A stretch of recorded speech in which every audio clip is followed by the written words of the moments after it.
예, 생산성 차이에 대한 이야기를 우리가 시작을 할 텐데요. 1인당 GDP의 차이는 사실 생산성 차이에서 기인하는 것이다 라고 이야기를 했었습니다. 그렇다면 생산성 차이라고 하는 것은 또 왜 발생하는 것일까? 몇 가지 이유가 있는데 그 중에 세 가지를 우리가 순서대로 보도록 하겠습니다. 첫 번째 이유는 인적 자본, 휴먼 캐피탈의 차이에서 비롯되는 것이고요. 우리가 휴먼 캐피탈을 인적 자본이라고 부르고 인적 자본의 차이 때문에 생산성의 차이가 나타나는 것입니다. 그러니까 인적 자본을 많이 보유하고 있는 사람일수록 1시간 일을 했을 때 더 많은 재화와 서비스를 생산해 낼 것이다라고 우리가 예상할 수 있겠죠. 그렇다면 인적 자본이라고 하는 것이 무엇인가? 휴먼 캐피탈은 사람들이 가지고 있는, 그러니까 사람 안에 내재되어 있는 여러 가지 스킬이라든가 뭐 교육 수준 혹은 뭐 스킬 뭐 이런 것들, 지식 이런 것들을 가리키는 것입니다. 그래서 인적 자본을 많이 보유한 사람이다라고 하면 이건 이제 교육 수준이 높은 사람 혹은 나의 다양한 스킬을 보유하고 있는 사람 혹은 뭐 생산 방식에 대한 어떤 해박한 지식을 가지고 있는 사람 뭐 이런 것을 의미한다고 생각하시면 되고요. 대체로 거시경제학에서 휴먼 캐피탈은 교육과 매우 비슷한 의미로 사용을 합니다. 그러니까 휴먼 캐피탈은 제가 말씀드렸던 이런 것들인데 실제로 데이터에서 스킬을 어떻게 우리가 측정할 수 있겠어요?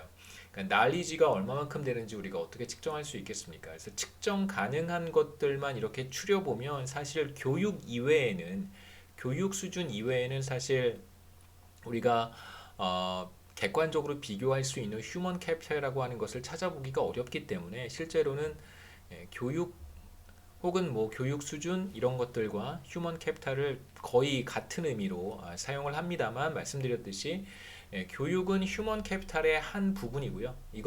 휴먼 캐피탈은 이것 이외에도 더 많은 요소들을 포함을 합니다.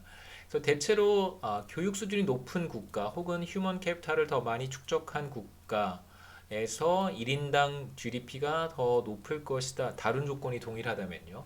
더 높을 것이다라고 예상할 수 있는데 여기 보시면 컴퓨터 사이언스에서 어, 컴퓨터 사이언스를 전공한 사람, 대학에서 컴퓨터 사이언스를 전공한 사람이 뭐 프로그래밍을 한다든가 혹은 웹 디자인을 한다든가 뭐 이런 측면에서 뭐 고등학교만 졸업한 사람보다는 더 생산성이 높다라고 우리가 예상할 수 있을 것입니다. 그래서 교육 수준을 교육 수준이 높은 국가에서의 평균적인 생산성은 그렇지 않은 국가에서의 평균적인 생산성보다 더 높다라고 우리가 얘기할 수 있겠죠. 그래서 휴먼 캐피탈을 더 많이 보유하고 있는 그러한 국가에서 생산성이 더 높다, 더 생산적이다 우리가 이렇게 얘기할 수 있습니다. 두 번째는 이제 휴먼 캐피탈과 약간 이제 대립이 되는 또 하나의 형태의 자본인데 우리가 앞서 봤던 피지컬 캐피탈입니다. 그냥 이걸 우리는 물적 자본이라고 부르진 않고요. 그냥 자본이라고 불러도 괜찮아요. 그냥 캐피탈입니다. 우리가 생산 요소 노동과 자본에 대한 이야기를 할 때 바로 그 자본이 피지컬 캐피탈이고요. 그 휴먼 캐피탈에 대한 개념은 사실 여기서 처음 등장하는 개념이죠.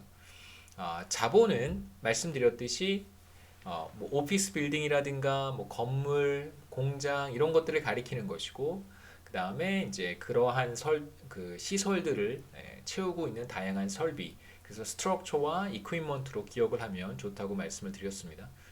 그래서 스트럭처와 이퀴먼트를 이제 대표적인 자본이라고 우리가 부르고요.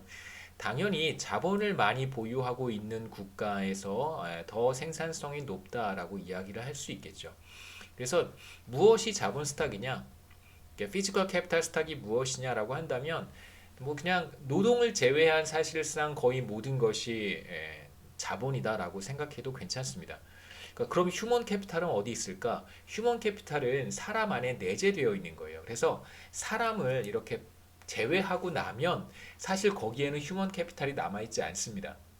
다시 말씀드리면 휴먼 캐피탈이라고 하는 것은 그 사람, 저 안에 있는 거예요.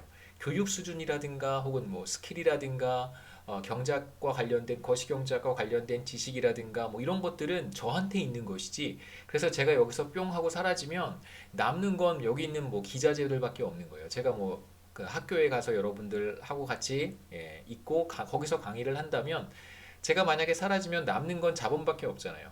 제가 사라지면, 그러니까 노동이 사라지면 휴먼 캐피탈도 같이 사라집니다. 휴먼 캐피탈은 그 안에 내재되어 있는 거니까요. 그러니까 뭐 여러분 어벤져스 이런 거 보시면 만약에 만약에 아이언맨이 사라지면, 예, 그러니까 뭐 아이언맨이 사라지면 수트는 남아 있잖아요. 수트는 남아 있지만 아이언맨이 사라지면 휴먼 캐피탈도 다 사라지는 거예요. 그 사람이 가지고 있는 신비한 능력이라든가 혹은 뭐 정말 그 천재적인 어떤 아이디어라든가 이런 것들이 사라지는 것이죠. 남는 건 그냥 캐피탈만 남는 거예요. 여기에서 이제 우리가 얘기할 수 있는 것은 피지컬 캐피탈을 더 많이 보유하고 있는 국가에서 생산성이 더 높다. 왜냐하면 굉장히 단순합니다.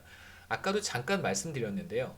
피지컬 캐피탈이 풍부한 국가에서 일하는 사람들일수록 사실 더 많이 생산해낼 수 있잖아요.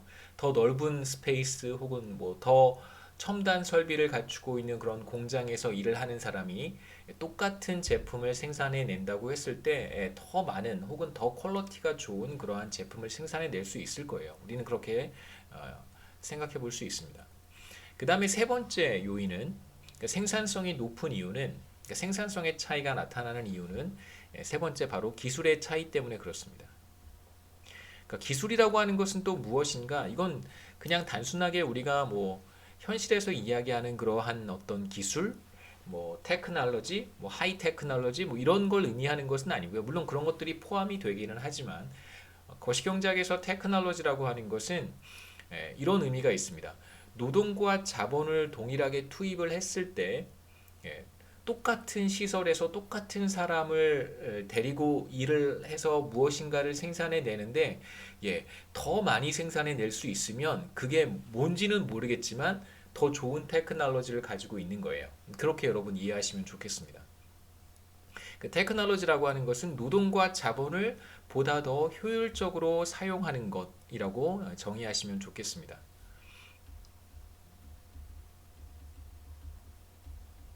보다 효율적으로 사용할 수 있는 방법.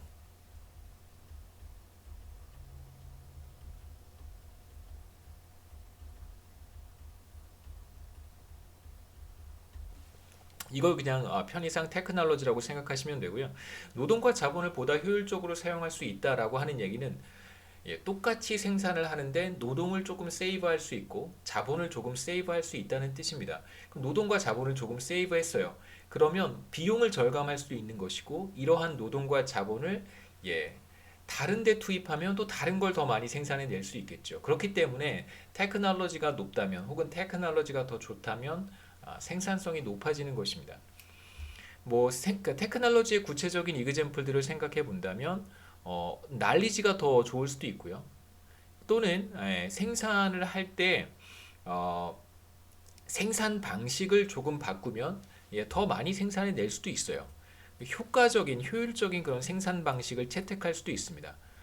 이거 우리가 공정혁신이라고 부르기도 하는데요. 첫 번째는 뭐 제품 혁신과 관련된 것일 수도 있고요. 제품 혁신, 공정 혁신 이런 것들을 대표적으로 이제 테크놀로지의 어떤 요소로 우리가 해석을 합니다. 그러니까 사실 아이폰 같은 경우에 10년 전에는 존재하지 않았던 그러한 제품이잖아요. 새로운 제품을 만들어낸 거예요.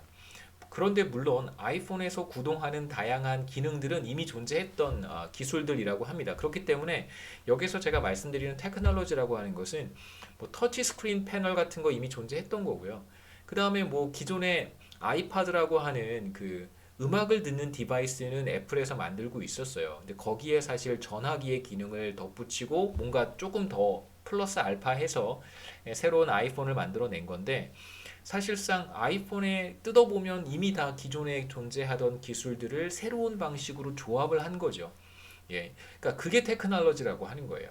뭐 어떻게 터치해서 이렇게 옮기고 뭐 이런 게 테크놀로지, 물론 그게 테크놀로지긴 하지만 우리가 보는 테크놀로지는 그러니까 새로운 아이디어, 그래서 기존에 존재하는 방법들을 우리가 알고 있는 지식들을 다시 조직해서 다시 구조화해서 뭔가 새로운 제품을 만들어낼 수 있는 그러한 역량, 커패시티 이런 것들을 사실 이제 우리는 테크놀로지라고 부른다는 것이죠.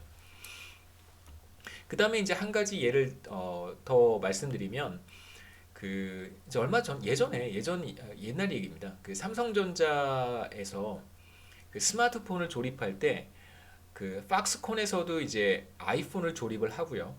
그 대만 공장인가 대만 공장이 중국 공장인가요? 저도 잘 얼핏 기억이 안 나는데 이제 아이폰 조립하는 공장이 있습니다. 현지 공장이 있고 네, 삼성 한국에서 혹은 이제 베트남에서 그 갤럭시 스마트폰을 조립을 하는데 한국 공장 같은 경우에 그 아이폰 공장에서는 이렇게 생산 라인 체제를 이용을 해요. 그래서 이렇게 생산 라인이 있으면 사람이 이렇게 쭉 서 있잖아요. 쭉 서 있고 그러면 이제 자기 차례가 왔을 때 자기 일만 하면 되는 거예요. 자기 리스폰시빌리티만 하면 됩니다. 어떤 파트만 조립을 해서 넘기면 이제 그 다음 사람이 다음 파트를 조립을 하고요. 또 넘기면 또 다음 사람이 그 다음 파트를 조립을 해요. 그러면 이제 몇 단계를 거치면 여기 이제 완성된 제품이 조립이 될 거고 뭐 마지막에는 테스트하는 사람도 있겠죠.